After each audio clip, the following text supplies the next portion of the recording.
Well, hello everybody. Welcome back to my YouTube channel, Real Talk Story, where we talk about all things creative writing. This week we are breaking down our last two character types in our types of character series, stock and symbolic characters. Now, before we actually get into the video, I have some news. Last week we were talking about how I now have a newsletter available on my website where you can get weekly writing tips and tricks along with book news that is coming out very soon.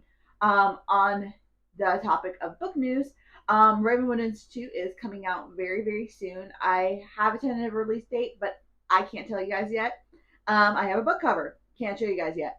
But the thing that we're waiting on, since we break down the publishing industry as well, we're waiting on the distribution link that allows bookstores to purchase the books and also on Amazon so that you can order on Amazon. So a little bit of interesting back information of that.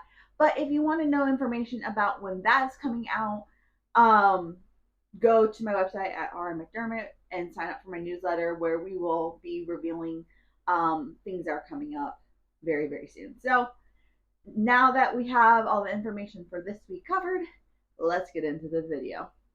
Well, hello everybody. This is Rory from the future, and at the point of posting this video, Ravenwood Institute is now out and available on Amazon and Barnes & Noble. If you want to read more about the story and also see a bunch of the fun aesthetic videos that are not yet on social media, also scan that QR code where all links are available. I hope to see you there.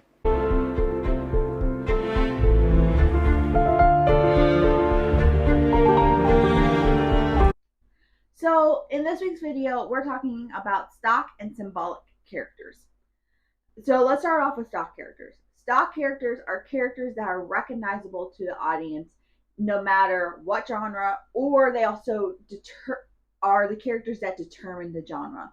So what this means is that in starting in Greek theater, um, characters were developed and they kind of found out that each character had kind of a set pattern, and they're characters that we see over and over again or have been developed on in the modern years but have been seen in all different kinds of fiction. So characters like this are things like the damsel in distress, the prince charming, the outlaw, um, the girl or boy next door. There's a bunch of other types of characters on this list, but they are characters that you recognize the personality, the traits, and the roles of in different forms of fiction. So, like when you see the bad boy, you're expecting kind of a little nitty gritty, um, not um, not following the rules,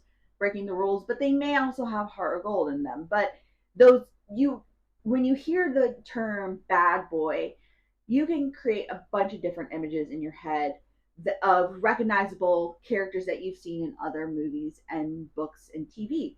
So that's in essence a stock character. So in breaking down this character a little bit more. So this character can be one dimensional, like your tertiary characters, where they don't really develop past a point and they're just that role. So like the best friend in the meme group where it's like kind of a groupie and following the person. So that character we don't really see much more developed, but we just see them as a character of helping move the story along. However, they can also be a these stock characters can be a baseline for your main protagonist that you develop upon. So you can't stay at surface level on them, but you have to develop them. But the stock characters is a great thing to create a baseline. Another thing about these stock characters is that they can fall into cliches and stereotypes that could sometimes work for your story, but can also sometimes be insulting to your readers. So that's something a little that needs to be watched over. Um,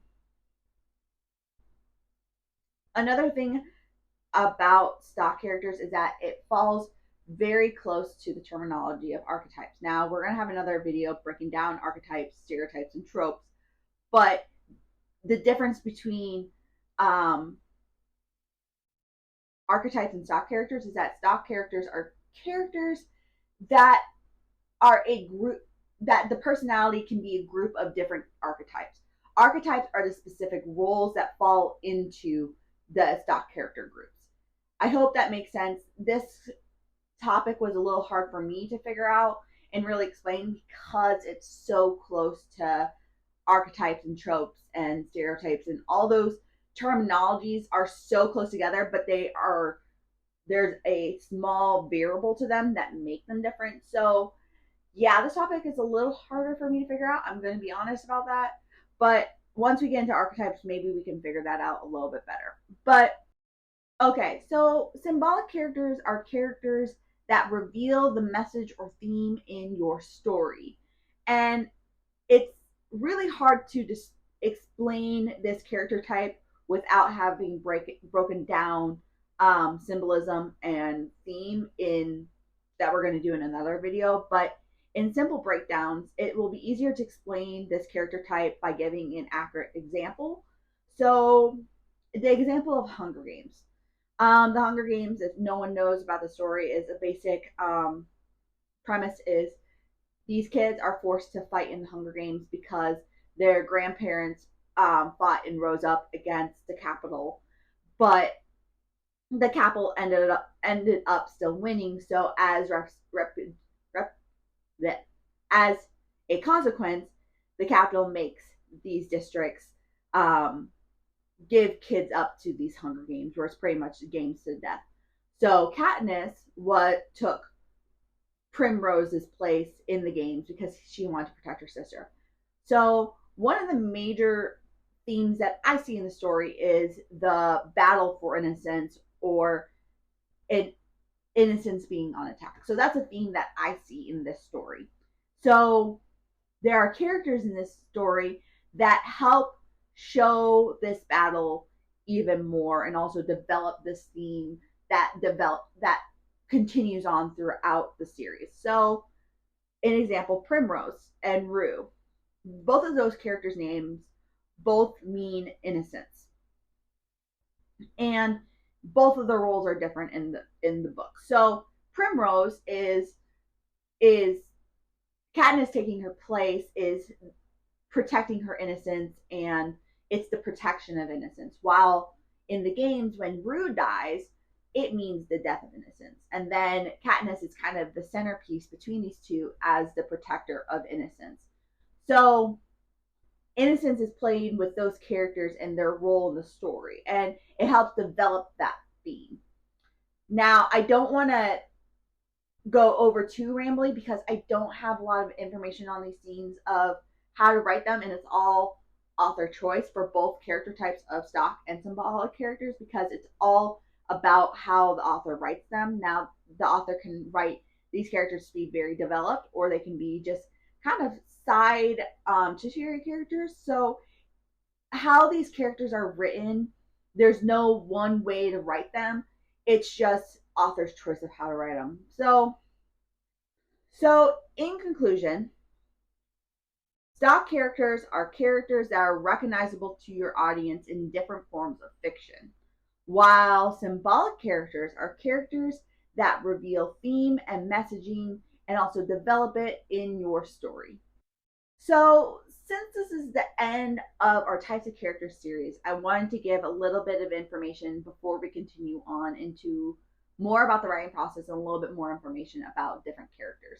Um, so these types of characters, you don't need to know all of them. You just have to have a basic understanding about them, because it's really important to know kind of how different characters move around in your scene and why they are important to your story. So like your bullies, or understanding how your protagonist and your antagonist are going to counter each other, and how secondary characters like our foil characters and our confidant characters will help move the story along in low action scenes. So that's the important part about understanding all these character types.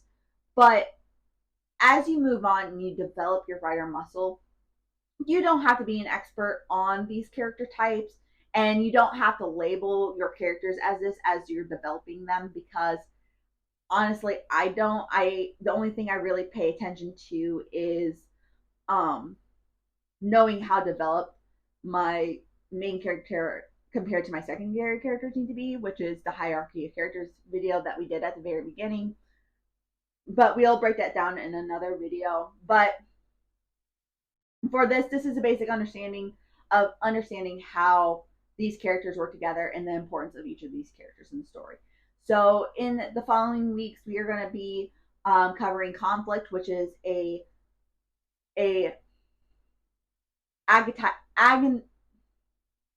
antagonist force that we talked about in our antagonist versus protagonist video, because not all conflict is created by man versus man. So we're going to talk about additional conflict in the next two videos. So I will see you next week. If you like this video and you found value in it, please like, subscribe, and share. Again, if you want to know information about Ravenwood Institute as it comes out, please subscribe to my newsletter at rmmcdermott.com, where a lot of information is going to come down the pipeline very soon. So yeah, I hope to see you back next week. And yeah, so have a good day. Bye.